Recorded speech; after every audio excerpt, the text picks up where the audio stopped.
Bismillahirrahmanirrahim. Assalamualaikum warahmatullahi wabarakatuh.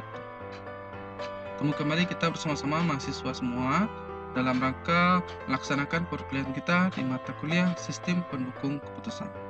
Baiklah, sebelum kita mulai perkuliahannya, marilah sama-sama kita awali perkuliahan kita dengan membaca doa. Marilah kita baca Ummul Al-Quran Al-Fatihah.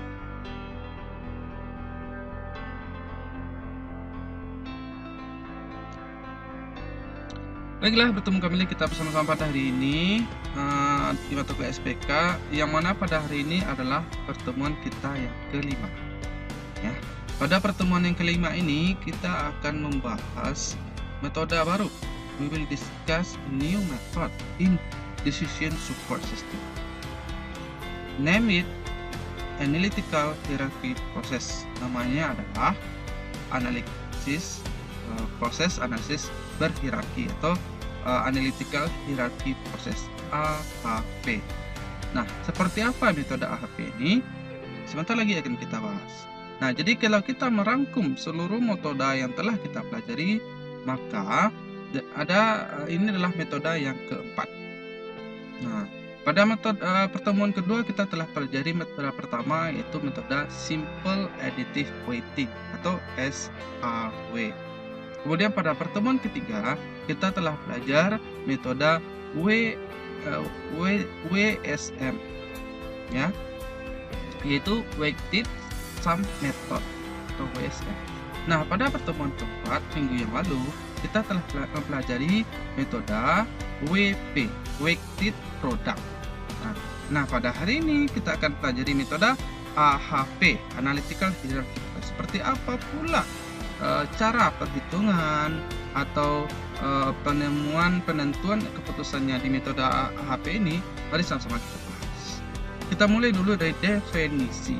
Apa itu analytical hierarchy process?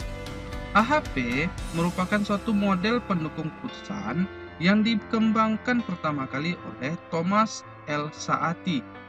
Model pendukung keputusan ini akan menguraikan masalah multifaktor atau multi kriteria yang kompleks menjadi suatu hierarki. Menurut Saati 1993, hierarki didefinisikan sebagai suatu representasi dari sebuah permasalahan yang kompleks dalam suatu struktur multilevel, di mana level pertama adalah tujuan yang diikuti level faktor, kriteria, dan subkriteria, dan seterusnya ke bawah hingga level terakhir yaitu alternatif. Dengan hierarki, suatu masalah yang kompleks dapat diuraikan ke dalam kelompok-kelompoknya yang kemudian diatur menjadi suatu bentuk hierarki sehingga permasalahan akan tampak lebih terstruktur dan sistematis. Nah, itu ya. Kemudian Thomas L. Saati, beliau adalah profesor matematika di University of Pittsburgh, USA, kelahiran Irak. Salah satu hal terkenal darinya adalah penemuan metode Analytical Hierarchy Process atau AHP, yaitu salah satu metode pengambilan keputusan multikriteria. Beliau juga banyak menulis buku tentang riset operasi, matematika, dan pengambilan keputusan. Thomas L. Saati menulis beberapa buku untuk sistem pendukung keputusan, khususnya metode AHP. AHP sering digunakan sebagai metode pemecahan masalah dibanding dengan metode lain karena alasan-alasan sebagai berikut. 1. Struktur yang berhierarki sebagai konsekuensi dari kriteria yang dipilih sampai pada subkriteria yang paling dalam. Memperhitungkan validitas sampai dengan batas toleransi, inkonsistensi sebagai berbagai kriteria natrik yang terpilih oleh pengambil keputusan. Memperhitungkan daya tahan output analisis sensitivitas pengambil keputusan. Kelebihan-kelebihan metode AHP adalah kesatuan atau unity. AHP membuat permasalahan yang luas dan tidak terstruktur menjadi suatu model yang fleksibel dan mudah dipahami. Kedua, kompleksitas atau complexity. AHP memecahkan permasalahan yang kompleks melalui pendekatan sistem dan pengintegrasian secara deduktif. 3. Saling ketergantungan atau interdependence. AHP dapat digunakan kepada elemen-elemen sistem yang saling bebas dan tidak memerlukan hubungan linier. Keempat adalah Struktur hierarki atau hierarchy structuring. AHP mewakili pemikiran alami yang cenderung mengelompokkan elemen sistem ke level-level yang berbeda dari masing-masing level berisi elemen yang serupa. Kelima adalah pengukuran atau measurement. AHP menyediakan skala pengukuran dan metode untuk mendapatkan prioritas. Kemudian keenam, konsistensi, sintesis, trade-off, penilaian konsensus, dan pengulangan proses. Sedangkan kelemahan AHP adalah ketergantungan pada input utamanya. Input utama ini merupakan persepsi seorang ahli, sehingga dalam hal ini melibatkan subjektivitas sang ahli. Selain itu juga modal menjadi tidak berarti jika ahli tersebut memberikan penilaian yang keliru.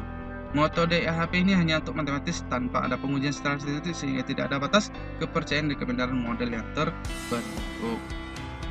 Nah, seperti biasa, dari metode-metode yang telah kita pelajari, kita mulai dari definisi sedikit, kemudian kita bahas langkah-langkah, kemudian contoh kasus.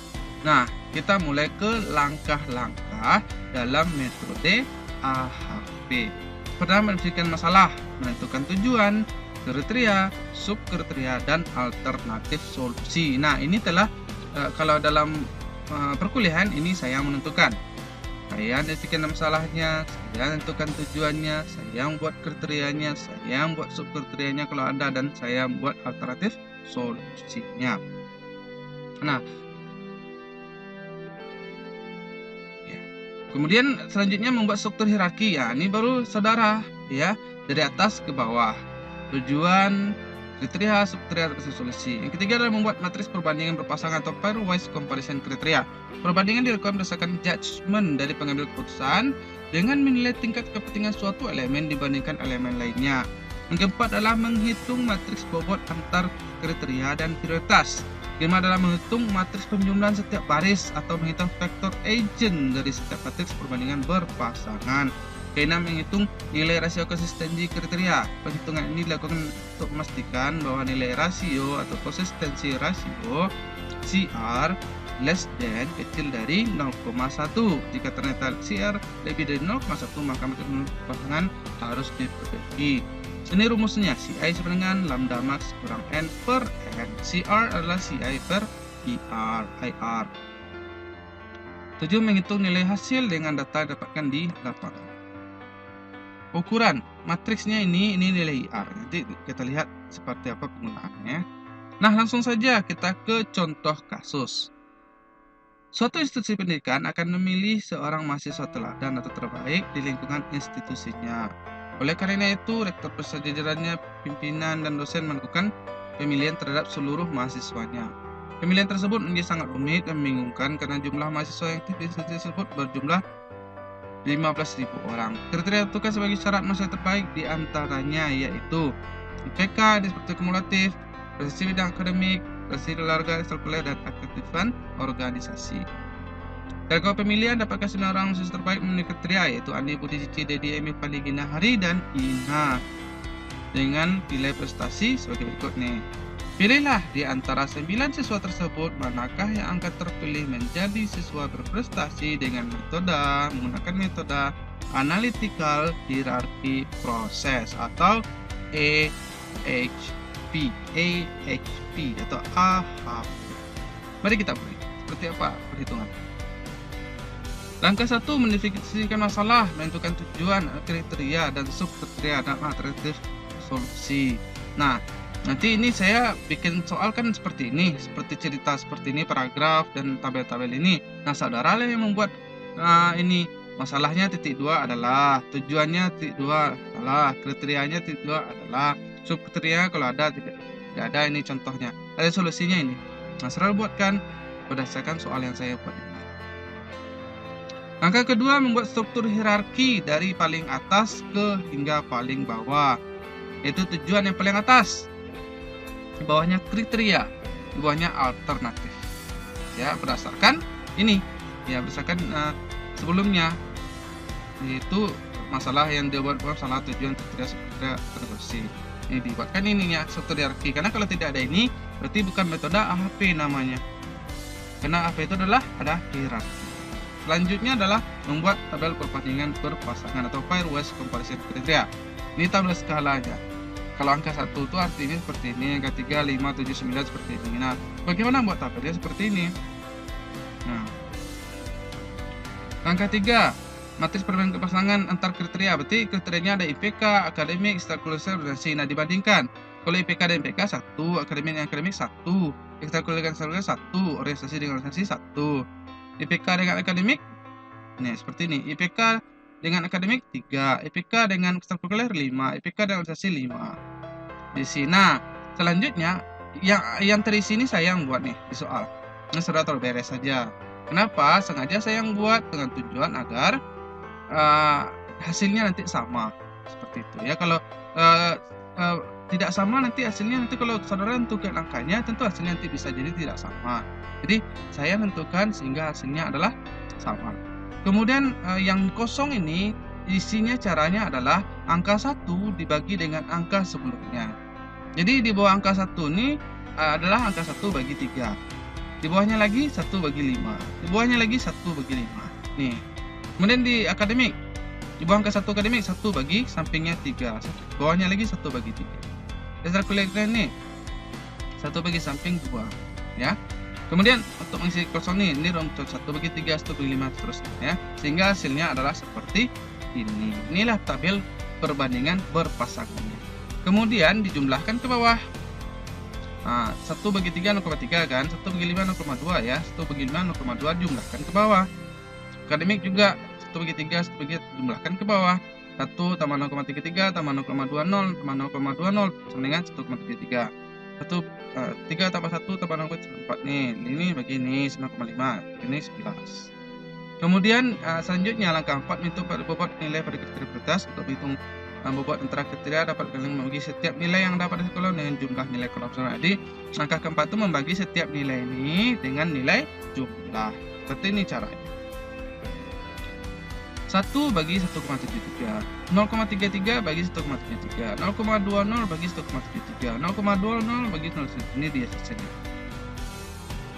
Nah, 3 bagi 4,66, 1 bagi 4,6 ini dia. Nah, 5 bagi 9,5 ini dia. Nih, itu sebelah kanannya sum, sebelahnya lagi FPX, sehingga hasilnya seperti ini. Kemudian langkah selanjutnya adalah menghitung matriks penjumlahan setiap baris dengan cara mengalihkan nilai setiap baris pada tabel 3 dengan prioritas yang ada. Jadi setiap baris ini IPK baris IPK semuanya dikali dengan prioritas IPK. Ya, baris akademik semuanya dikali dengan prioritas akademik. Baris ekstrakurikuler semuanya dikali dengan ekstrakurikuler. Prioritasnya baris organisasi semuanya dikali dengan prioritas organisasi. Nah, sehingga kecuali jumlah. Jadi jumlah tidak perlu. Nah, jadi sehingga misalnya contohnya ini yang bukan yang nilai ini, tapi nilai yang pada tabel 3 ya, tabel yang ini. Nah, nih tabel yang ini, tabel 3 ini ya. Jadi setiap nilai yang ada di sini kecuali baris jumlah dikali dengan prioritasnya. 1355 kali prioritas IPK 0,3133 pada terus 0,25. Ini baris ini kali terus 12 sehingga didapatkanlah hasilnya ini. Terus dijumlahkan ke samping. Angka ini menghitung nilai rasio konsistensi. Jadi ini nilai prioritas tabelnya, ini nilai jumlah yang sebelum ini.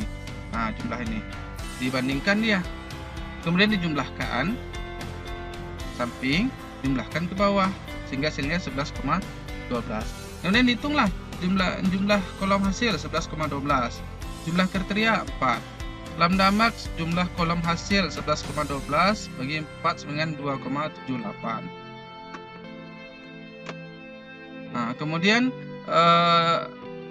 CI konsistensi ini lambda max per ini per n. Lambda maxnya lihat 2,78 lepas kurang 4 bagi 4 bagi 4 ini. CR ini CI per IR. Nah, dapat IR ini 0,9 karena matriksnya 4 kali 4. Lihat di tabel tadi. Ini karena dia kecil dengan 1 maka dapat diterima. Nah, langkah terakhir adalah mengalihkan setiap nilai yang didapat di lapangan dengan prioritas setiap kriteria, terus jumlahkan. Andi 3,8 data di lapangannya kali prioritasnya 0,55. Andi 4 ini nilai akademiknya nilai 0,25 seterusnya dijumlahkan ke samping sehingga dilihat nilai yang tertinggi adalah itu yang sebagai alternatif terpilih. Dengan menggunakan nilai dari perbesaran yang terkecil, dapatkan nilai tertinggi adalah 4,628, yaitu alternatif 9 yang bernama Ina. Alternatif 9 ya, yang pertama Ina nih 4,6. Jadi ini yang terpilih, tertinggi ya. Jadi yang tertinggi adalah yang terpilih sebagai alternatif solusinya ya. Oke, seperti demikianlah langkah dari metode AHP.